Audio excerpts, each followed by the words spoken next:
And we are live. Welcome, everyone. This is your host, Abraham L. Jaguar. In a few moments, I am going to do a sound check. First of all, this channel is proudly sponsored by Forgotten Fate, an expansive RPG. Whoop, excuse me. Sound. There we go. Oh, it sounds really good. I had the second monitor, the laptop turned on, and the volume spiked up. But yes, this channel is proudly sponsored by Forgotten Fate, an expansive RPG book that allows you to turn Dungeons and Dragons 5th Edition, or any RPG powered by that system, into a JRPG experience, with a setting inspired by Shin Megami Tensei, a new character class, the Weapon Master, and many rules and tweaks to further customize your experience. You will find the link in the description and in the pinned comment. This channel is also proudly sponsored by the Red Room Publishing. Please check out their store for exclusive tabletop RPG products. They have recently released Twilight of Empires, daring adventures in the Spanish Golden Era of the 17th century. You will find the link in the description and in the pinned comment as well. And make sure that you check out their ongoing contest. This channel is proudly partnered with the What the Funk shop. Please check out their store for all sorts of products. They have dice, miniatures, Game Master screens, home decorations, and many other things. You will find the link in the description and in the pinned comment. And make sure that you use my code for a special discount. So today this video was requested or suggested by my friend and channel member Beyond Fantasy. It's a very interesting topic. Let me check the sound again. A moment, please. Sounds good. Okay. So Beyond Fantasy suggested the topic of procedural world creation or generation. It's a very interesting topic because in tabletop RPGs, it encompasses or touches upon certain aspects of the duties, the areas, the semiotic domains of game masters and players alike. When it comes to procedural world building, the concept itself is quite pretty it's pretty self-explanatory. Procedural refers to a process. World building, of course, means that you're going to be creating things of the campaign setting as you go, following that process. You could also say that this process occurs before the session even starts, or even the campaign. But it is often the case that you cannot flesh out everything before starting the campaign. During the campaign, many things are going to be created. This also refers to character creation, of course. In fact, the characters themselves are very much tied to the world they inhabit, even if you go to the most basic of tabletop RPGs. And I don't mean like the easiest to play tabletop RPGs, just the Dungeons and Dragons, for example. You are role playing as a fighter, a wizard, a cleric, but each one of those characters was born somewhere in that world, had perhaps acquaintances, enemies, and that character is knowledgeable about different things related to economics, politics, spirituality, magic, all of that. So even though you have created your character before the session, you could say that the character is also being created, recreated, broken, and reassembled as the campaign progresses. So when it comes to world building, there are towns, adventure sites, cities, lore, mysteries, secrets of the game world that are not completely defined at the start. Of course, it is much better if you are able to define many things before you start the one shot or the campaign, whatever you want to play. But it is often the case that because the players are actually playing in a tabletop RPG world, they have free will to attempt whatever they want.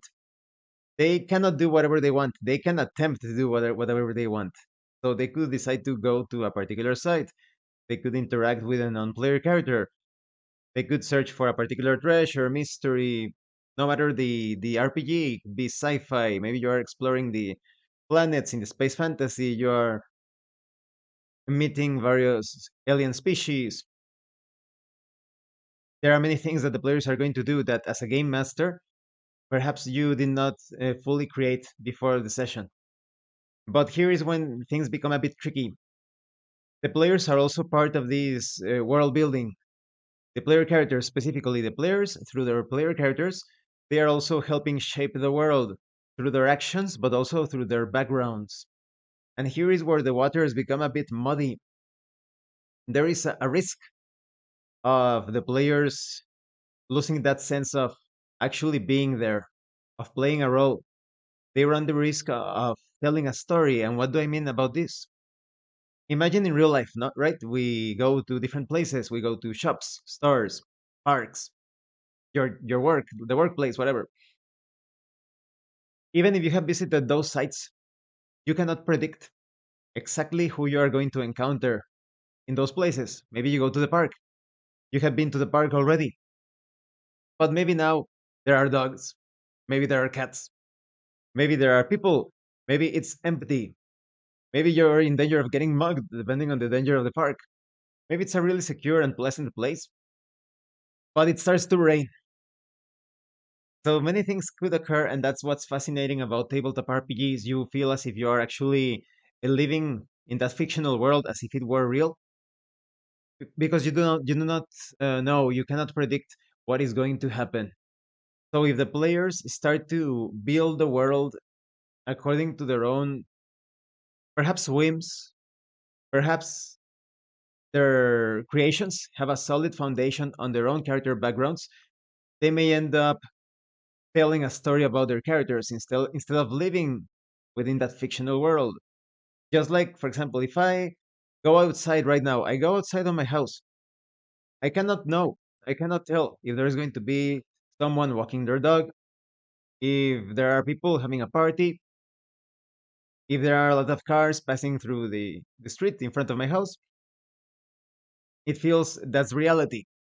In tabletop RPGs, as long as the players end up surprised, that sense of being there is enhanced.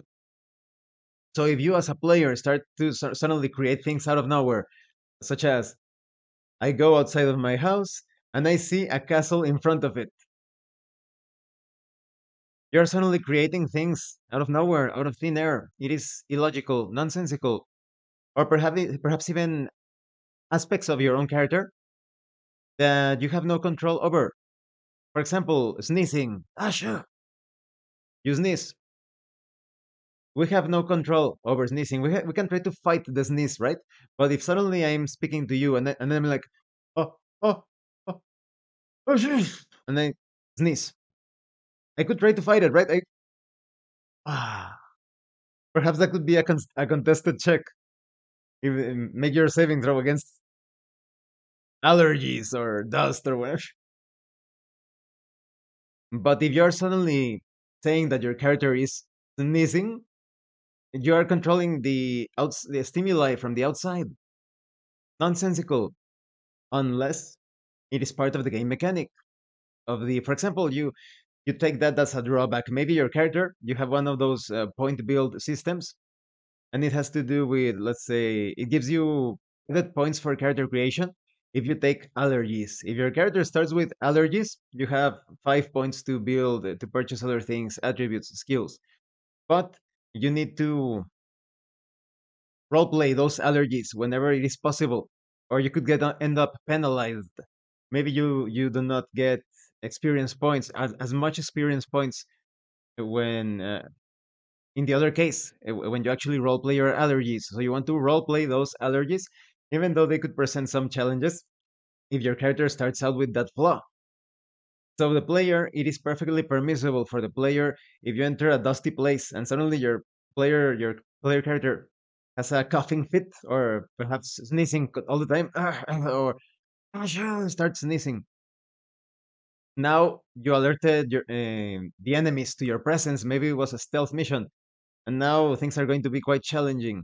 But you're going to get that experience bonus at the end because you were role playing your character flaws. And what does this have to do with world building? The players shouldn't be creating the game world because they are experiencing the game world. Just as if I decide to go to some country I have never been there, let's see, if I decide to go to Thailand, I go to Thailand.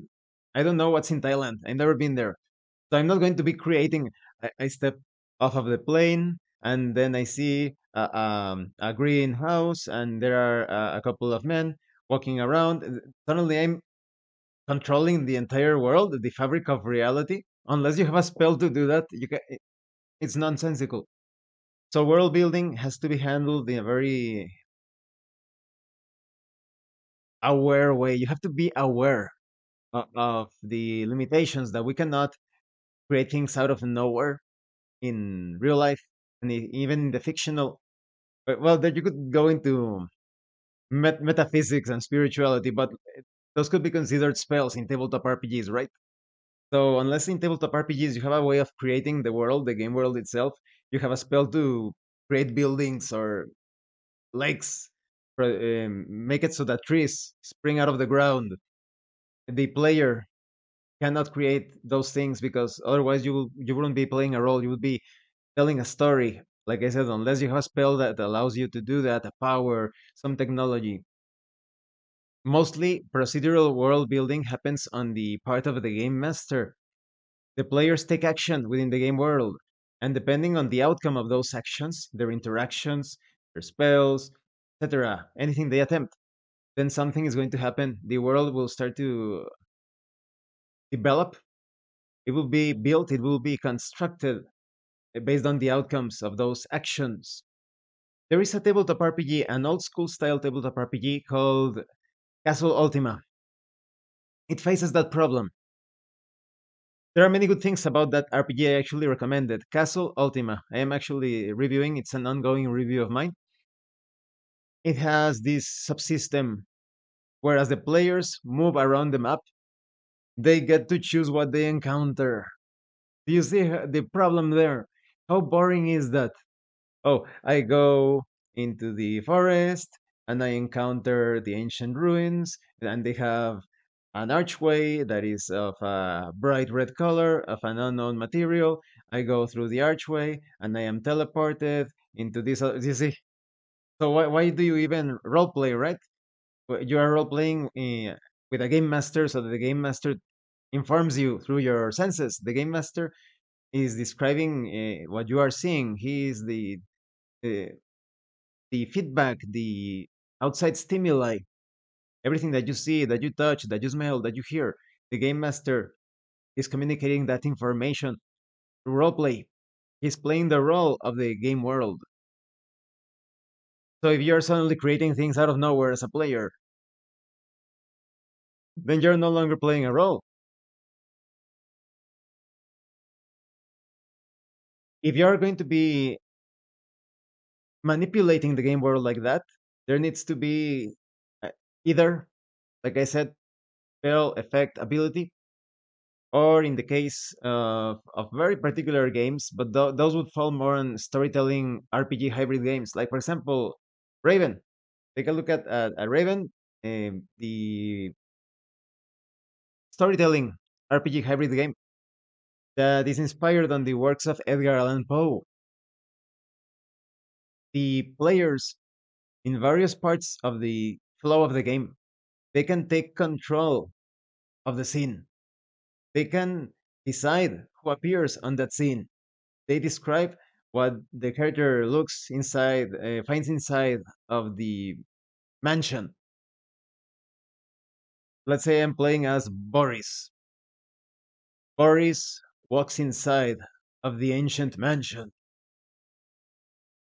The first room he encounters is completely empty, but there is the sound of faint music. And now you are telling this is the player. This is actually the player in the Raven tabletop RPG telling a story because that player is creating the game world alongside playing.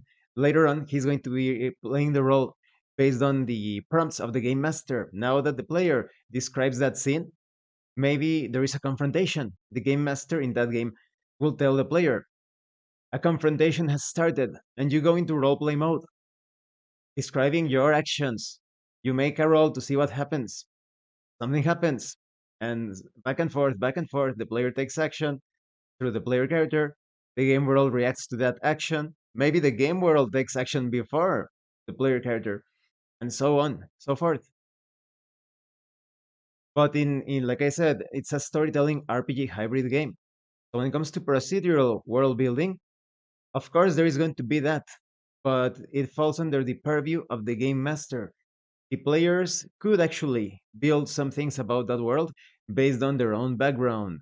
If you decide that your character comes from the small hamlet of Oakhorn, Oakhorn, that player knows about Oakhorn. The game master doesn't know about that town that you have just made up during character creation.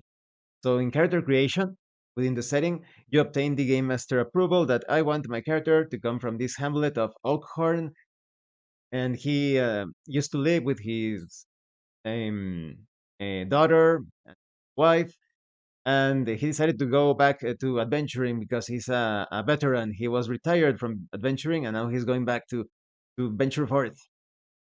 And later on during the game, the player can describe things, or rather, as in character, can inform the others about various details of the game world. Like, back in Oakhorn, I once heard a tale of an ancient sorcerer that could cast spells, turning people into pebbles.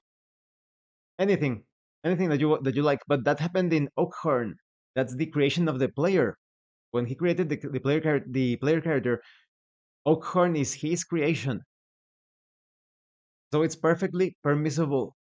It's a world building action or activity that the player can undertake because Oakhorn is part of his player character's background. Anything that he mentions about his daughter, oh, my daughter is actually great at knitting, and she is also a fine composer of music. Oh, before my wife was married to me, she went on to adventure with a group of mercenaries into the ancient dungeon of Black Hammer or whatever. You as a player, all of that is part of your character's background. You are building the world. So when it comes to your own background, it is perfectly permissible to do all of that, to mention all of that. And of course, it has to make sense with your character's background. You're not going to be saying that, oh, back home, I have a chest with 100,000 gold pieces. Let me go fetch them all. So then you can purchase anything that you want later on, right? And there is this tabletop RPG slash setting, Astoria. Really amazing setting slash RPG. But it had some problems. And the author is a great guy. Astoria, remember, Astoria. I'm going to write it in the chat section. Give me a second. Astoria. Is it Astoria? Let me double check. Double check. Is it Astoria? Astoria. Let me check that out. Astoria. Asteria. Asteria. Asteria.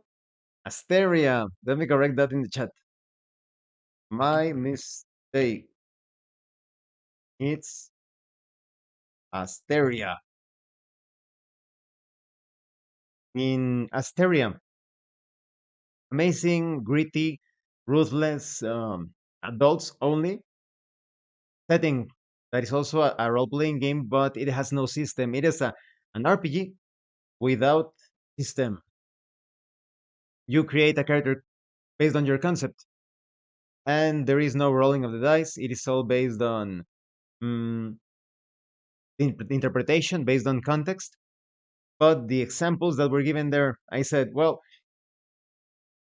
taking those examples into consideration, nothing stops me from saying Before coming to this site, I purchased 100 spears, and I take those spears and I start throwing them. You see, so that sort of retcon and manipulating of the reality has to be. You have to be cautious about it. That's why session zero is so important. My friend and channel member Beyond Fantasy, I don't know if he's able to watch this live stream. He's quite busy. But before we, how you say, polished some things, he actually started to play tabletop RPGs not so long ago. I think a year or two ago. He sometimes, when he role played, he started to describe the outcome of his own actions. In real life, we cannot. If I stab someone with us, I take my sword and I stab someone in real life. I don't know how that the blood is going to pour out. I don't know how that person is going to. Is that person going to drop dead immediately, or is it one of those people that have almost this berserk type of stamina that they keep on going despite, like Joe Younger? That was the name of the cowboy. Let me check the name of the cowboy. Joe Younger. Joe Younger or Young. Cowboy. Joe Young. Joe Young. Joe Younger. Joe Younger. A moment, please. Wild West.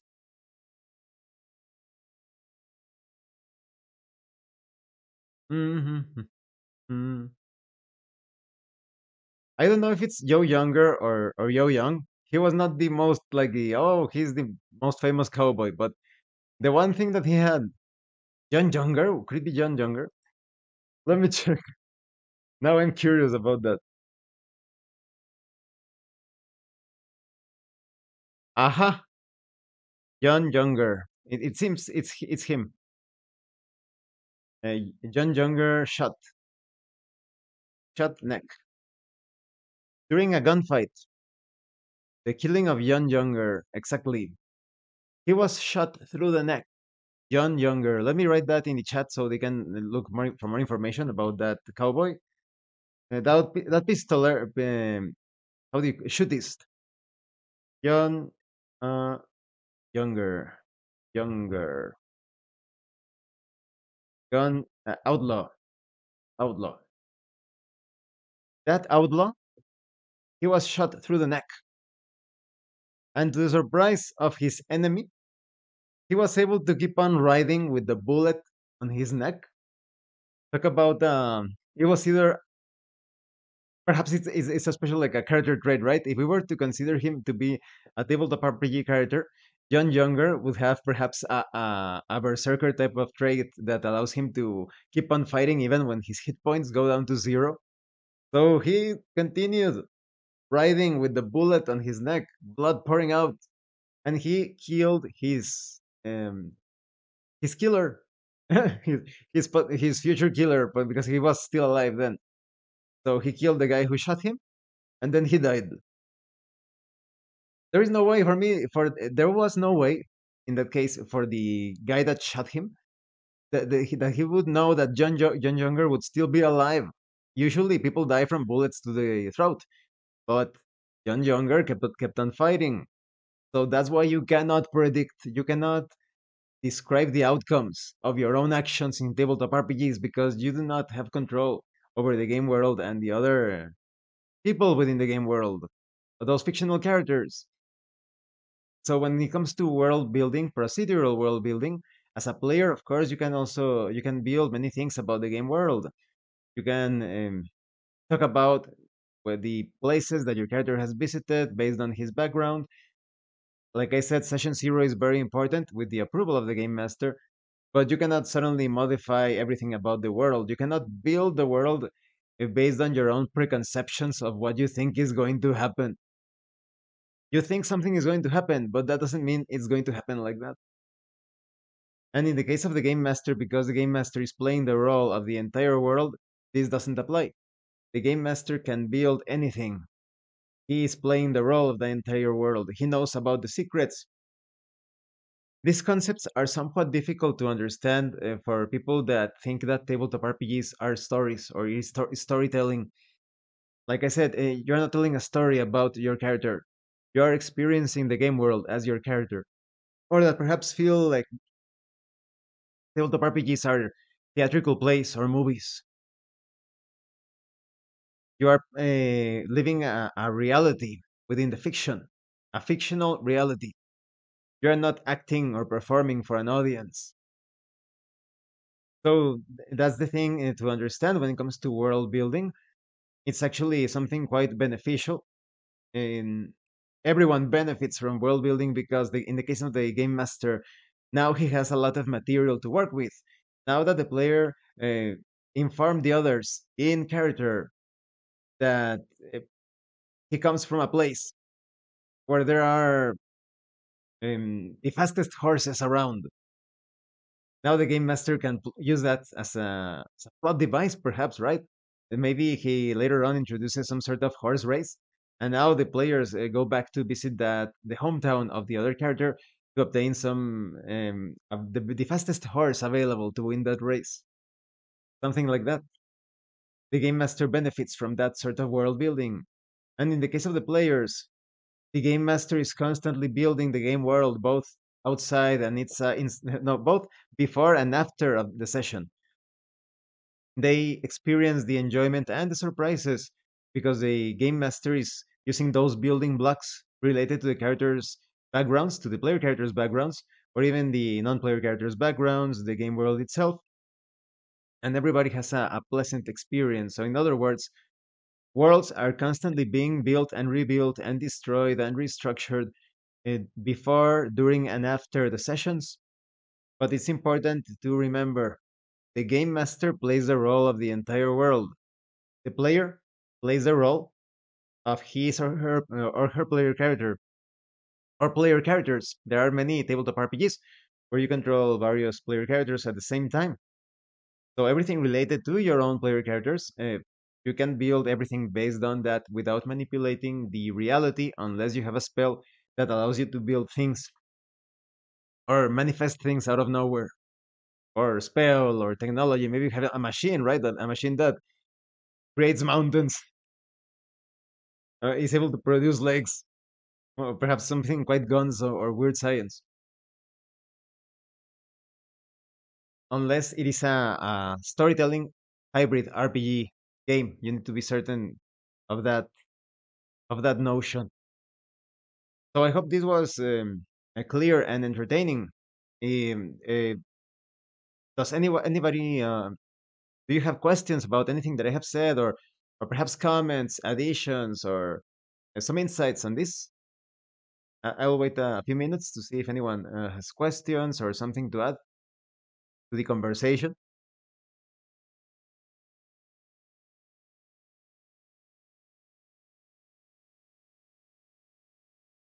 Because this subject is quite vast. You can expand and build upon this world building that happens in tabletop RPGs in various ways.